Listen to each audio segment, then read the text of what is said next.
The policy committee is coming to order.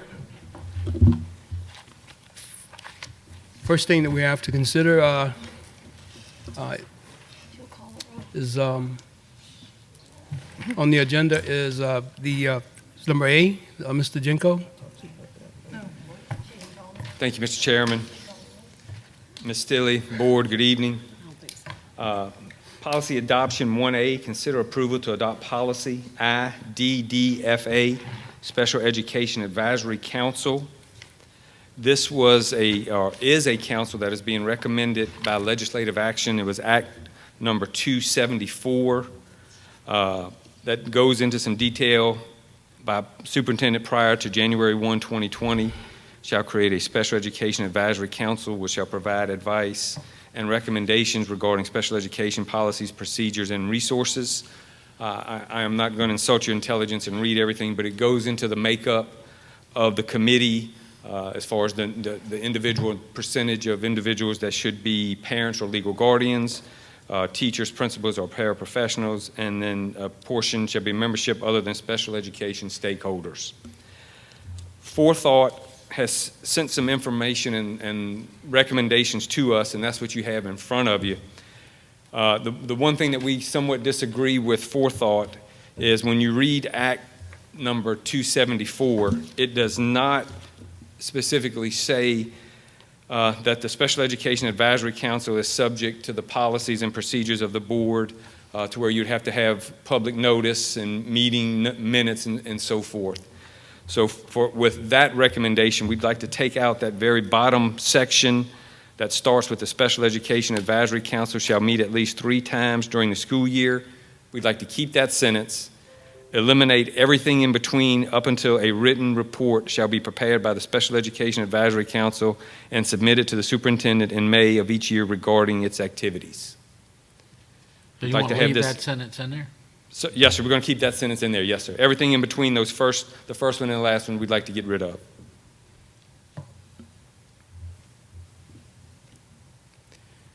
We see this as being very similar to our parent advisory committee and our teacher advisory committee, which do not fall under the open meetings laws and so forth. Obviously, we would like to advertise this to get as many individuals as we can interested and involved in making some special education advisory council notes to the superintendent.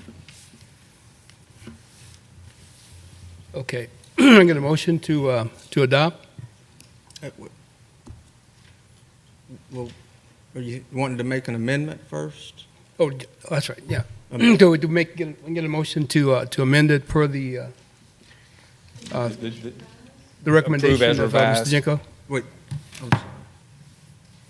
Are you talking about as what's presented, or were you saying you wanted to do something in addition to what was presented? What you have presented, we'd like to eliminate the sentences in between that we had mentioned.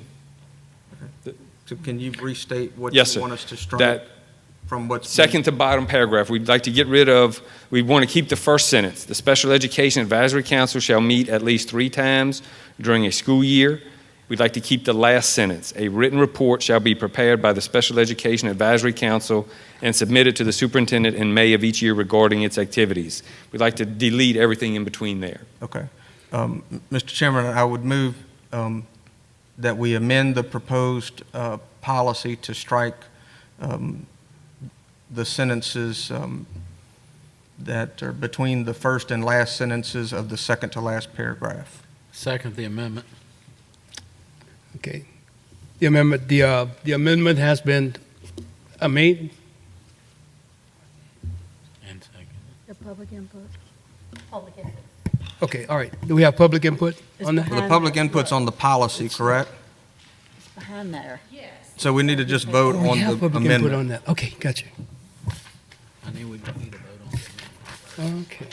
Need to vote on the amendment, Cindy, first, before this? Okay, vote on, Put motion to approve as amended. But first we need to vote on whether to do the amendment. Okay, motion to approve. Okay, so the amendment has been, the motion to amend item A has been made and second. Are there any objections?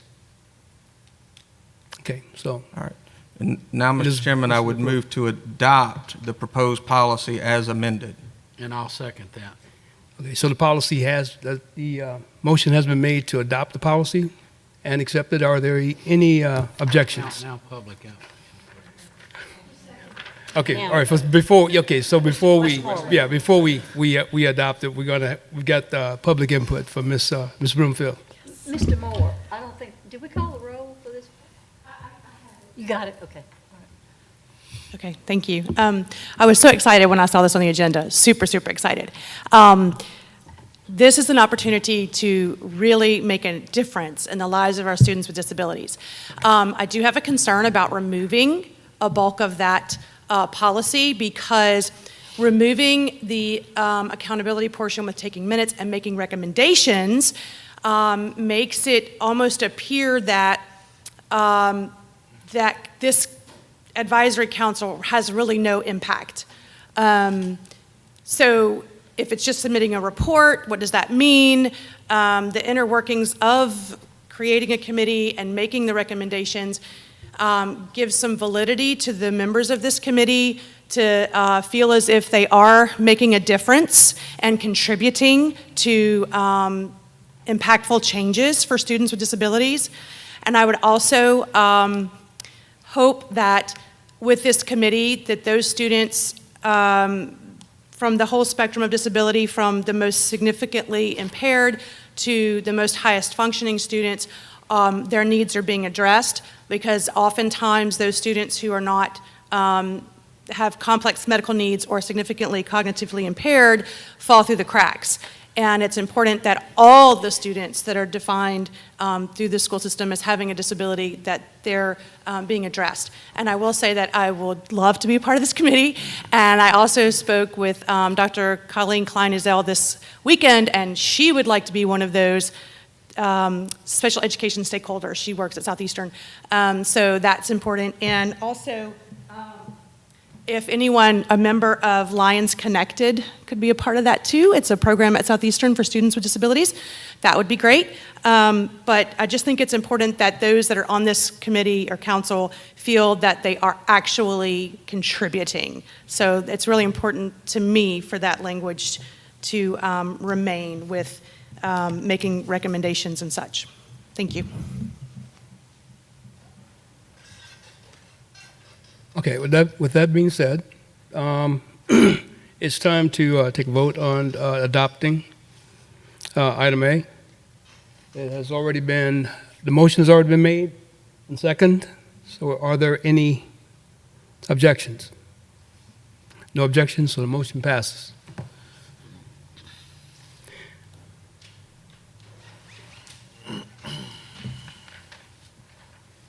So the next thing we have are policy revisions. We are not, item B under policy adoption has been pulled.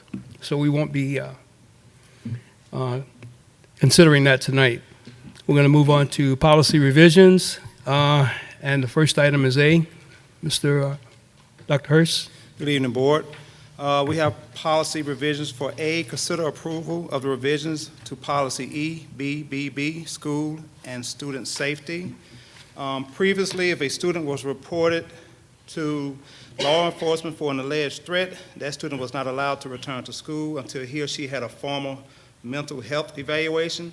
Now, a law enforcement agency which investigates and determines that a student threat was credible and imminent shall report it to the district attorney, who may file a petition to the appropriate district court no later than 7 days after receipt of the report for the purpose of conducting medical, psychological, and psychiatric examinations. Schools shall permit a student who is subject to a complaint and investigation to return to school if the district attorney does not file the petition for a medical examination, or if at any point prior to the hearing that threat is determined not to be credible after an investigation by the school administration, law enforcement agency, or the district attorney, or by order of the court after a hearing. I can tell you whenever a threat is reported on our campuses, our schools automatically do a threat assessment, in which is a team of people. It's not one person making the decision to determine if that threat is credible. We developed that protocol about 2 years ago, so we pretty much have a solid plan in place, but this is an amendment from the government that we have to follow. Question. Dr. Hurst, this is something I've run into many times representing some students in juvenile court. On the last part, and that's just the part I have a question about, overall, I think this is absolutely the right direction to go, particularly given how difficult it is to get appointments with mental health professionals right now for students. So, which under the old policy caused a lot of kids to miss some schools that they didn't need to miss. Yes. But under the last part, where it's talking about whether if the DA determines or the investigative agency determines or the school administration determines that it's not a credible threat, then the student can return to school. Can you outline a little bit how you see that going from an administrative standpoint? How quickly can we get that determination made and the child back in school? Without threat assessment, when we have a team of people who sit down, we will turn those cases that we know that we deem serious. Those are ones that we report to law enforcement and let them know the seriousness of our investigation and what we found out as a team at our school. But the ones that score low, the school system normally handles those. So it's pretty much a quick turnaround because we work together with the agencies, not necessarily the DA's office, but the local sheriff's department and the police departments. We work together when we're trying to determine. So I guess, on a number of these that I've been involved in, you start out with a small amount of information, therefore the threat concern is high, and then as it progresses, we get more and more information, and we're like, oh, well, maybe not, right? Yes. If at that point, so it initially goes to the team. We take it very seriously. We take it very seriously. It gets reported for investigation, but then we get more information. It was a misunderstanding.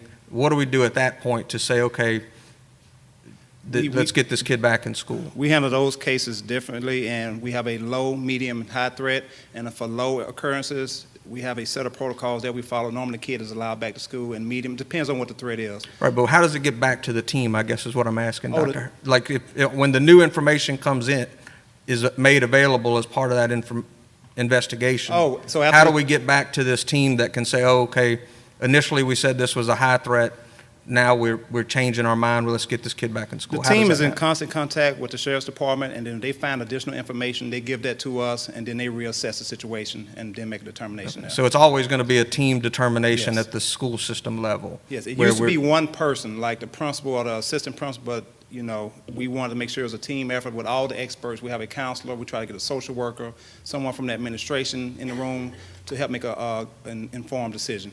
Okay, and that team assessment that you're talking about, is that part of this superintendent's administrative procedures section that's in this policy, where the superintendent is directed to develop and maintain an administrative procedures? Yes, it's not in this policy, but we have it. But it's part of that? It was developed before they even came out with this. Okay.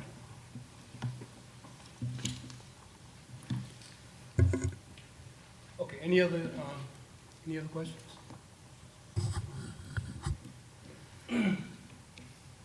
So will someone like to make a motion to adopt this? I move to adopt the I'll second. policy. All right, it has been moved and second. Are there any objections? No objections, the motion passes. So the next item? Item B, consider. Just hold up, Doctor, just give us, okay. Just giving Cindy time to catch up. Yes, sir. Okay, so the next item, Dr. Hurst, item B. Consider approval of the revisions of policy EBBC, Emergency Crisis Management, which mandates that the principal of a high school conducting the annual review seek input from the president of the senior class or student council and at least one other responsible student selected by the principal. This was This was a change to the statute implemented by Act 44 effective June 1st, 2019. Okay. Are there any questions? Okay. Can we get a motion for adoption? I'll make a motion to approve. I'll second. The motion has been made and second. Are there any objections? Okay, motion passes. Okay, Item C, consider approval of the revisions to policy EFAA, technology acceptable use. And this was basically just us cleaning this policy up and changing some verbiage, some language in it.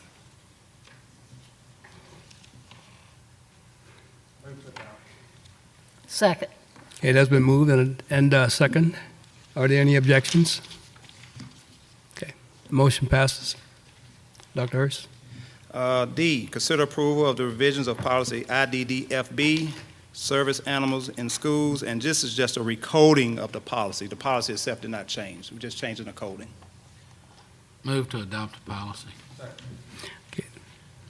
There's been a motion made to adopt and has been second. Are there any objections? The motion passes. Dr. Hurst? E, consider approval for the revisions of policy JCDA, Student Code of Conduct. We went back and looked at our policies on vaping. As many of you have been watching the news, that we're having a lot of deaths across the nation with individuals who are vaping. It is on the rise in our high schools, and our principals been looking for some guidance on some policies that will get the attention of our students and our parents to let them know how serious it is. We just don't know what they have in these devices, and they're so easy to obtain outside of school. And in some cases, we have parents buying it for the students that after an investigation, we found out as young as 7th grade, parents are buying these devices for their child. So we did some research to see what other districts are doing. It's not just us having issues. So along with the student services team, we came up with a vaping policy that we would like the board to add to the student code of conduct. And all students who use or possess tobacco, including electronic cigarettes, and all nicotine delivery systems will be given a discipline consequence according to TPSS policy. This is to include all school-sponsored activities and events. Students from ages 10 years to 17 years will be given a citation by the TPSO in addition to a discipline consequence. We even talked with the Sheriff's Department, and students from ages 10 to 17 can be given a citation for having tobacco products or vaping products on campuses. 18-year-old students will not be given a citation because it is legal for them to purchase it according to the Tangipahoa Parish Sheriff's Office, so that'll be a school-related discipline issue. And we just hope we don't have any kids under 10-year-olds that are using these tobacco or these devices on campuses.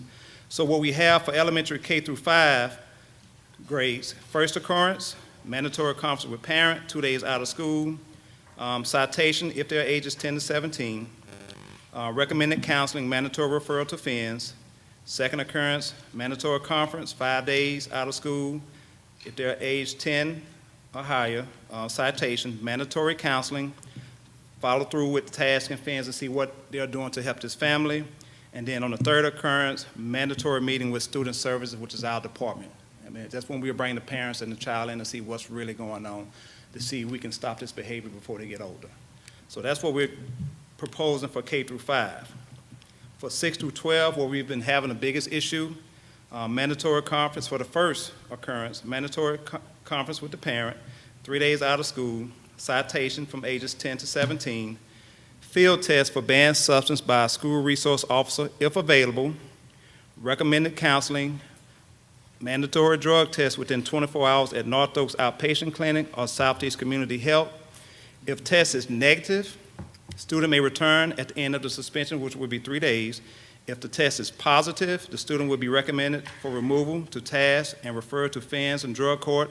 The student will be removed according to Louisiana Revised Statute 17416, which states that any student that is under the influence of banned substance on campus, depending on their age, will be removed from the campus for either 2 complete semesters or 4 complete semesters. So that's the first occurrence. We have talked with North Oaks. They understand that we want to implement this policy, so what happens if a student is caught vaping, if we don't have a field test that we can test the substance there, we send that student to North Oaks, they drug test them on the spot, and then they send us the results. And if they are clean, then we just treat it as a 3-day suspension. But if we find that they're under the influence, then we take other actions to get that student some help, get them some services, and recommend expulsion. Second occurrence, mandatory conference with parent, 5 days out of school, citation with the Tangipahoa Parish Sheriff's Office, field test, mandatory counseling, mandatory drug test within 24 hours, same procedures. Failure to comply will result in the recommendation for removal to task. So if we have a student or a parent who said, my child's not getting drug tested, we're going to recommend expulsion to the alternative school. And if they do it for the third time, it's an automatic recommendation for expulsion. We have had one case in the parish at a high school where a student got sick at school. Parent was called, took the kid to the doctor. As soon as the kid got to the doctor, they collapsed. And when they revived the student admitted that they were vaping on campus, and they determined that that was the cause of the student collapsing. So this is very serious on our campuses, and I think we need to really push this. But our main goal is to get help for our students. We have ordered some brochures and some posters to post in all our high schools and middle schools, and also to give to parents when their students are caught with vaping devices or vaping on campus. Question? Yeah, go ahead. Two questions, really. First of all, what about the devices? Finding devices or confiscating devices from the children or students? Maybe not using it, but they have it. If they have it on campus, we're going to follow these same procedures. So having it is the same as using it? That's what that's the recommendation from the committee. Okay, and does this Because- also, oh, go ahead. It's hard to detect them. They have flavors, and some of them even smell like strawberries and peaches. And we have reports of students actually using them in class, and teachers don't know that they're using it because it doesn't smell like your normal marijuana or your normal nicotine product. So it is very serious. We want to discourage our students from even bringing them on the campuses. And they have some that even look like ink pens now. That's how hard they are to detect. And the second question is, what about extracurricular activities at the school grounds? Same policy applies? Yes, extracurricular So activities, football games. any school functions. Dr. Hurst, I have a question. So what are we doing as a preventive measure? Is there any group counseling, or are we, making sure that the kids are aware of these extreme consequences for even having that device on campus? That's one reason we purchased the posters for the schools. And as soon as the policy is adopted in whatever form it is, the schools are instructed to start having meetings with their students to go over the policy and even give them a copy of the policy so they understand the seriousness of it and the harm that these products can do to them. Yeah, well, see, my fear about giving a student a copy of a policy is whether or not they read it. Well, they're going to go over it with them, but they're also going okay. to have access to a Oh, copy all right. of the policy. Okay. We're not just going to hand it out and say, read this, and they're going to go over the policy with their students. Okay, so what I'm getting at is this a practice that you're going to do with the general student body and not just? Do we do this at school rallies, or we get to have the students? School assemblies. Schools determine how they do it. They can meet with grade level classes. It just depends, but they're going to meet with the students probably in the assemblies. Okay. Or some schools may instruct their teachers to go over the policy in their first hour class with all the students. It just depends on the makeup of the school and the quickest way they can get it out, the information to them.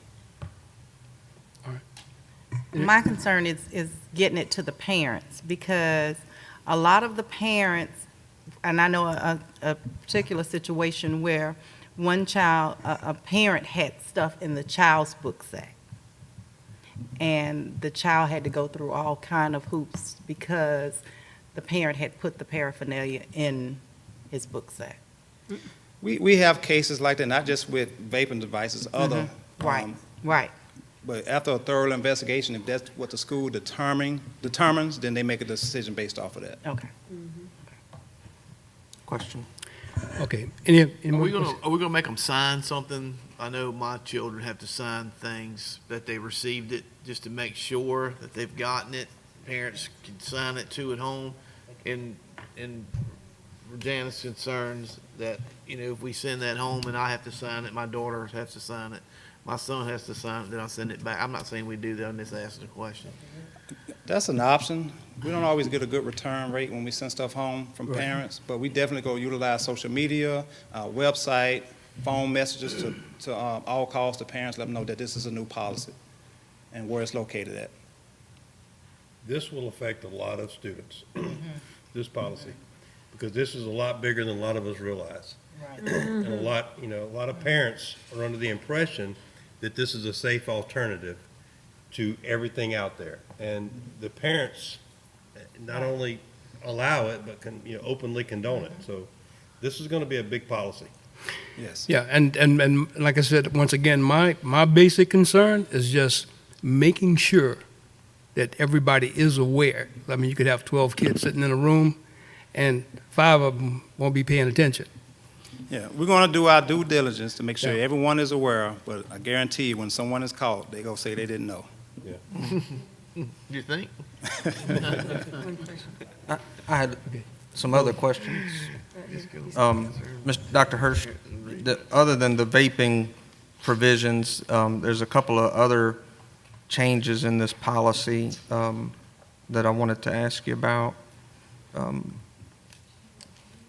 Yeah, well, I guess first, let's go to page 19, and if you could just talk to us about what we're doing with this School bus discipline? school bus discipline change. I thought that some of this language was in some other policies that we had, but Yes, we do have another policy that addresses bus discipline, but we're going to use this instead, and we're actually going through the student code of the student policies for the district, and that will be taken out.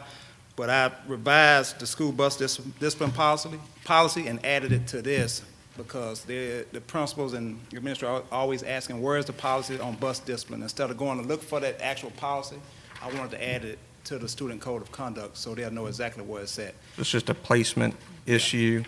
And then I also did see where there's some clarity in here about that the bus driver themselves does not have the authority to just say a child can't ride the bus, that it has to go through the proper procedure. Exactly. Okay. The other question I had, and this is one of those lawyer questions, so forgive me, but on page 16, there's some new language where we're talking about a level 2 offense for 6th through 12th grade, that if a student makes an unfounded charge against authority. And I guess I'm just a little concerned about the vagueness of that and what it means, or how we determine that it's an unfounded charge, or I mean, what are some maybe can you just tell me some examples of? That's a state code that we actually forgot to put in initially, Okay. so we had to go back and add that. So what is the state code referring to? It's one of the options that they have in our own course, our student information system, for administrators or teachers to check if they feel the student makes an unfounded charge against authority. The state does not define that entirely for us. Oh, okay. So we're adding it and we don't really know yet what that means? It's on the state reporting form. Okay. So a teacher has the option to check that. So we're allowed to. Doc, Yeah, we're aligning the policy to what the state guidelines. Okay. yeah, that was one of my concerns as well. So we got to Um, pass it before we know what it means, kind of deal, kind of like Obamacare. So, They have several on there that is very vague. Yeah. Like Okay. willful disobedience. Yeah. I guarantee we have 9 definitions of willful disobedience, but the state does not give a clear definition of what it actually looks like. so was there much discussion about how you would actually apply that offense to an incident or a situation, circumstance? What? Well, if a teacher marked that, he or she will have to explain what they mean by and an unfounded charge against authority. So they just can't mark it and say, here, I want this kid, dealt with. They have to explain exactly what happened, and then the administration will make a determination of the level of punishment based off the teacher's report as to what that child will receive. So they have to explain exactly, just like they mark willful disobedience. They are supposed to explain what are they saying willful disobedience is, or what the child did or said or didn't do. Cindy, can you go back to page 19 about the bus deal? Because when I read this before, where it says, the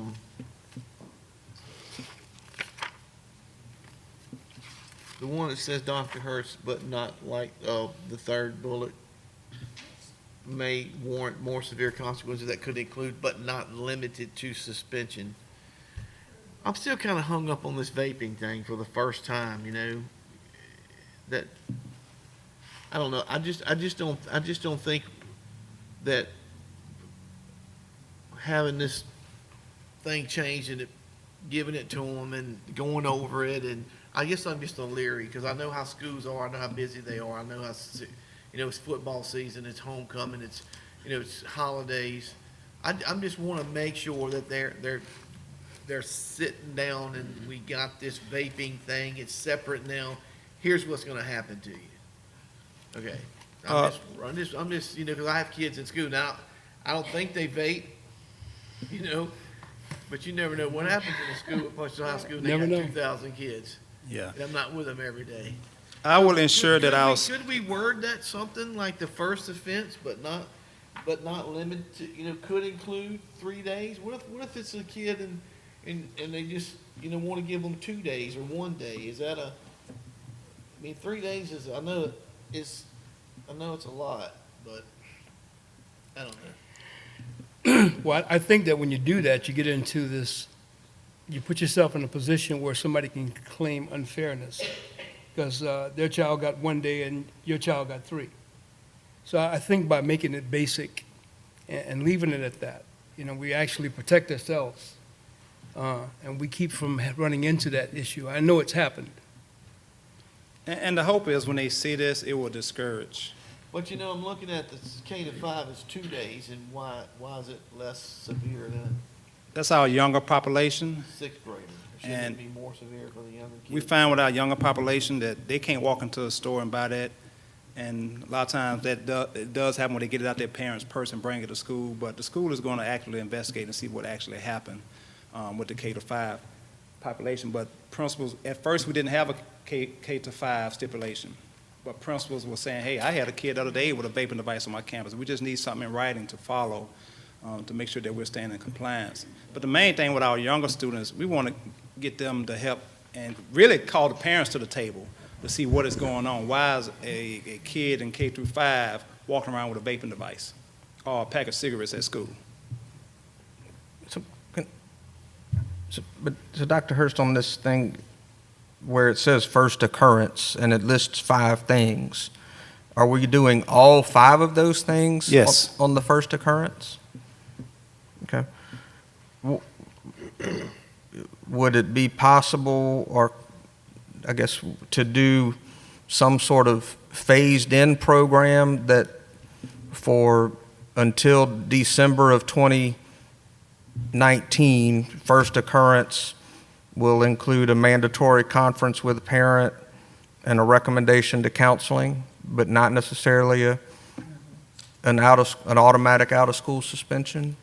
That gives us 2 months to have some incidences where we do some warnings, but then after that, maybe no.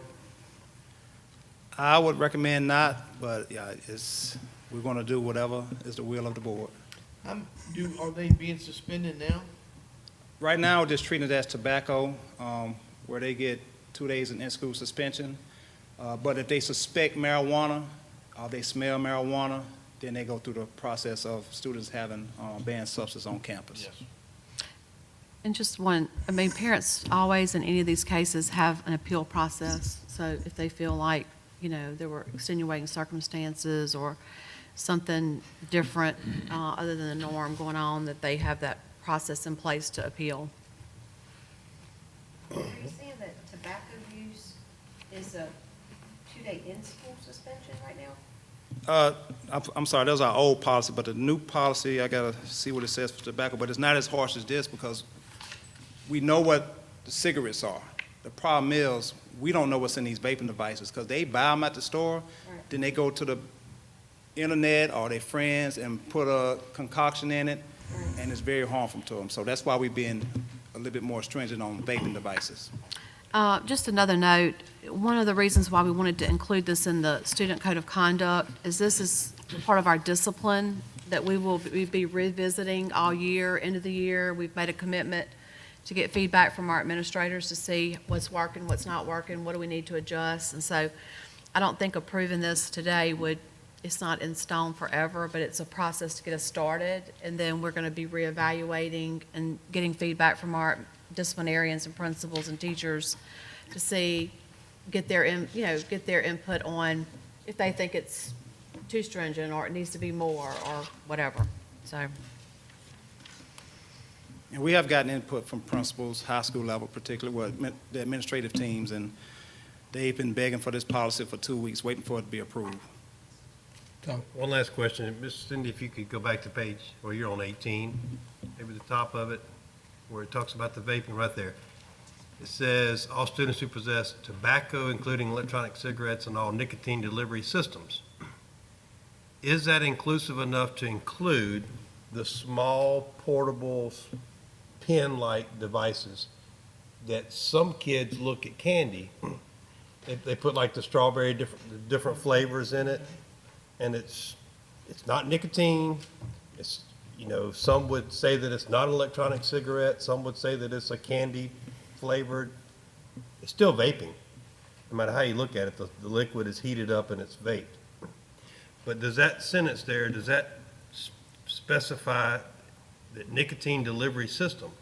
What if it doesn't have nicotine in it? Is that still, are we going to treat that little strawberry flavored pen size electronic cigarette? That's the main reason we want to get students tested, so we can be sure, because it could have that strawberry flavor and still have THC in it. Right. But I mean, if it's strictly just a strawberry flavor, is what I'm saying, and it comes back and it's clear, we're still doing the 3-day suspension, we're still doing the, Because they're not supposed to have it on campus. right. Yeah. the device. And I think it's mandatory that we just eliminate the device. Oh, I agree. I'm just Yeah. saying, I want to make sure that that includes all that, because just by saying including electronic cigarettes and all nicotine delivery systems, I could just hear somebody saying, well, this does not have nicotine. If it doesn't have nicotine, I'm It sorry. might not have nicotine, but it can be used for nicotine. It's a Yeah. device that can be used for nicotine, so that's basically just saying we don't want the device at all. Yeah. No matter what's in it. So the question that Robin asked about tobacco, we're changing it. So if you have skull, cigarettes, whatever, because it says all students who uses or possesses tobacco. So Yeah, with the tobacco, the sheriff's office said from ages 10 to, if they have cigarettes on campus, from 10 to 17 years of age, they can write a citation. Yeah, but they'll be out of school suspension 2 days For tobacco. for tobacco too. Yeah. But It's, right it's, now- it's, in our high school, that's one of our biggest issues. I'm getting more calls about vaping and cigarettes than I do about anything else on high school campuses. I have a question. So, on the vaping, if a child gets caught vaping, well, first off, I saw a segment the other day. There were 14 different style things hidden in one classroom.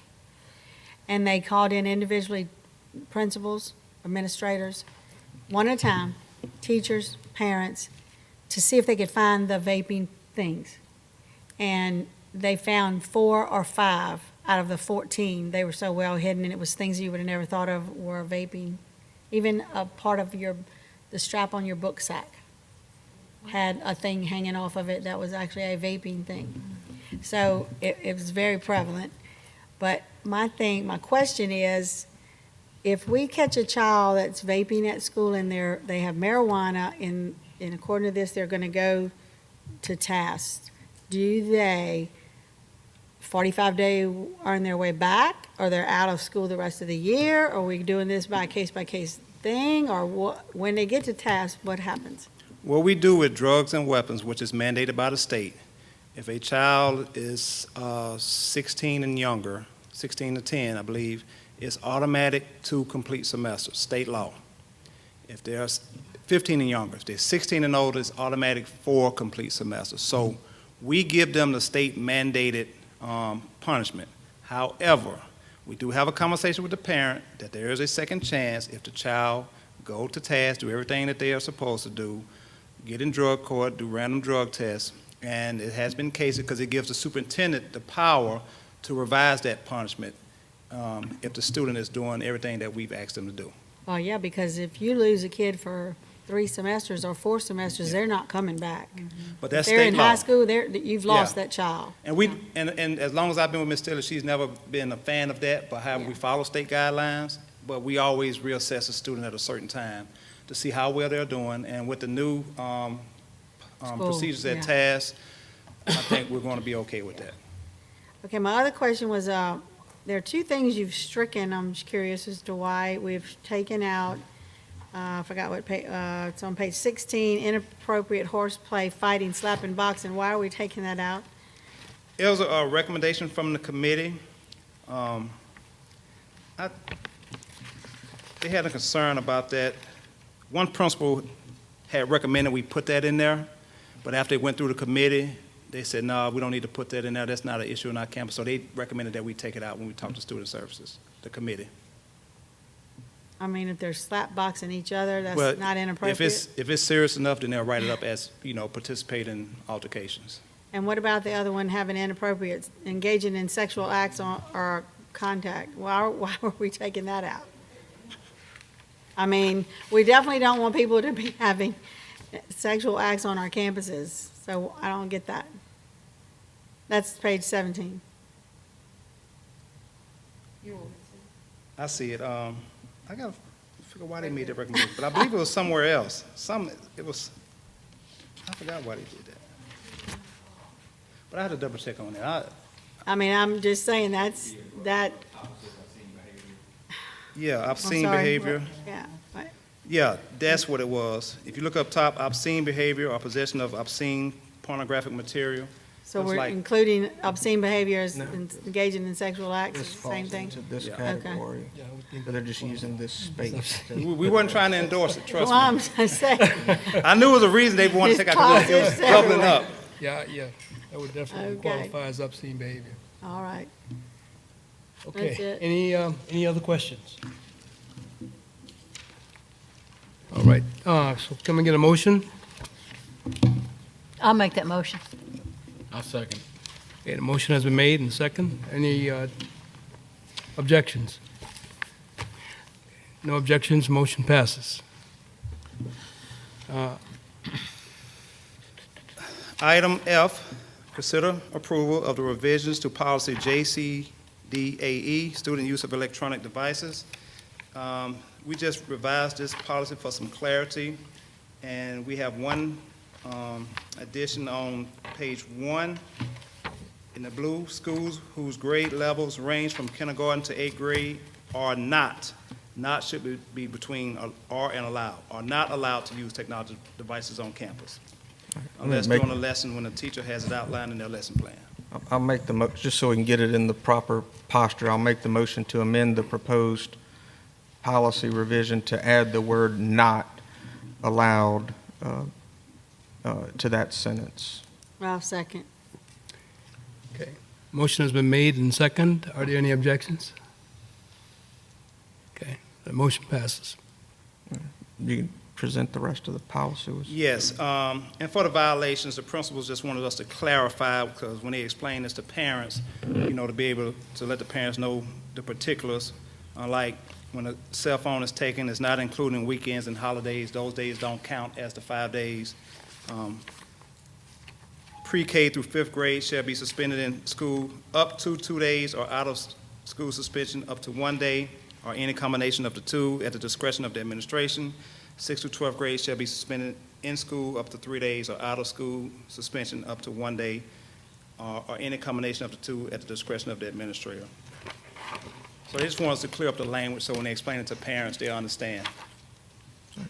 And question, so, Dr. Hurst, with these revisions, the way I read it is that we're now clarifying that if your school is a K through 8th grade, then there's no exceptions to the exclusion of technological devices.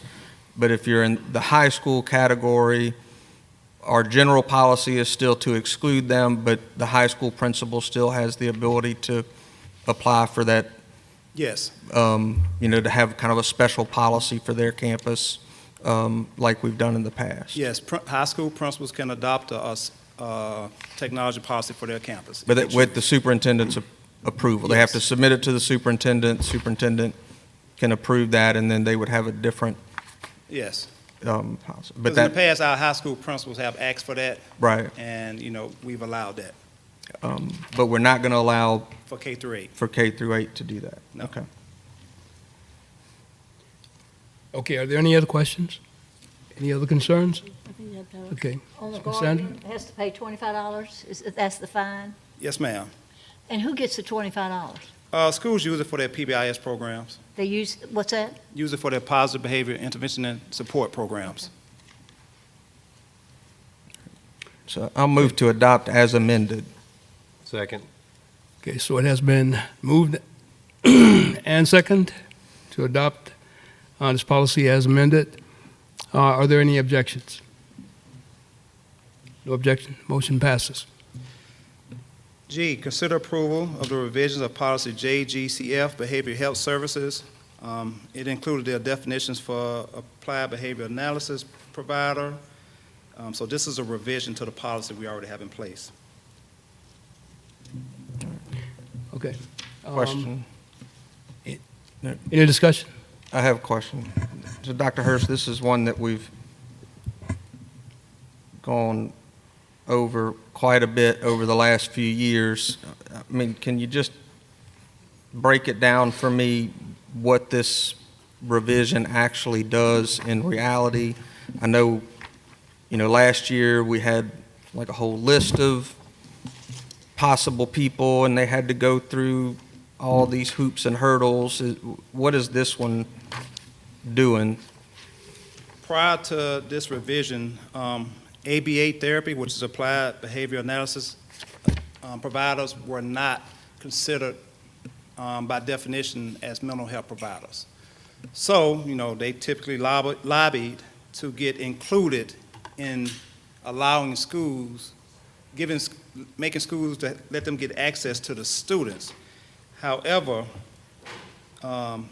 there's also language in here that says, no provisions of this policy shall be construed to supersede any of the following: the authority of a student's IEP team or Section 504 committee to determine appropriate services for a student pursuant to applicable federal and state law, the provisions of the behavioral health service provider, licensed law, or any regulation promulgated by the Louisiana Department of Health pursuant to that law, the provisions of the Behavior Analysis Practice Act. So basically what it says is the ABA company would just do just like the mental health companies. They apply.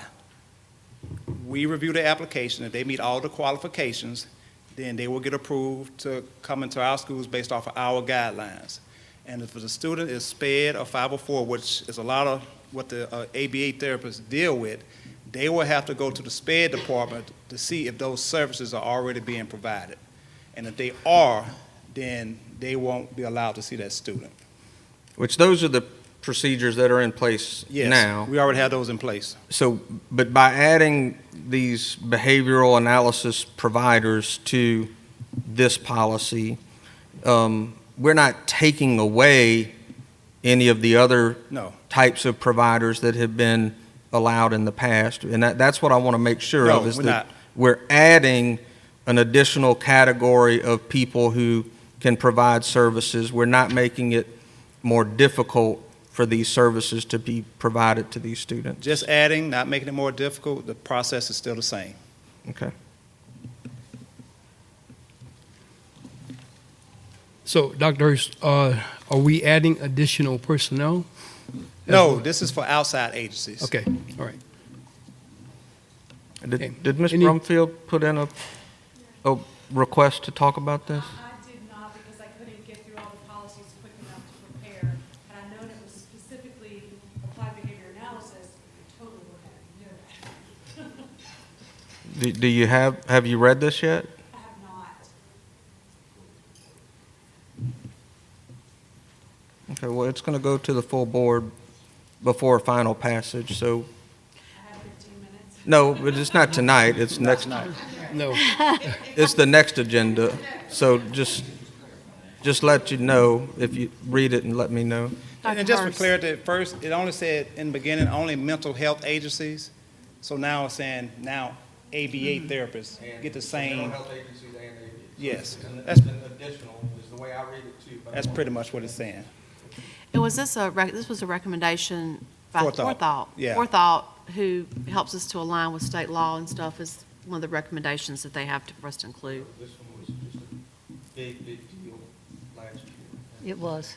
And since we put in the new procedures, you know, we went from 10 mental health agencies in our schools to 1 because they can't meet the guidelines that our lawyers develop in order for them to come into our schools. Need a motion? Okay. Someone will make a motion to, I make the motion, we adopt this. second? Motion's been made, second. Any objections? Okay, motion passes. Go ahead. Oh, okay. No, we're good. Okay, I second this. okay. There's, All right, and just have one more policy deletion. Consider approval to delete policy JCDAG, threats of terrorism and violence. And the explanation is, since the topic is well covered in the school and student safety policy, and in order to avoid duplicating information in 2 policies, Forethought recommends we delete it. okay, are there any concerns? Any discussion? Move to adopt it. Okay, get a second? Second. Okay, motion has been made and second. Any objections? No objections, motion passes. Thank you. All right. Is there anything else? All right. So, can we get a movement to move to adjourn? I make the motion to adjourn. Second. All right, we are adjourned.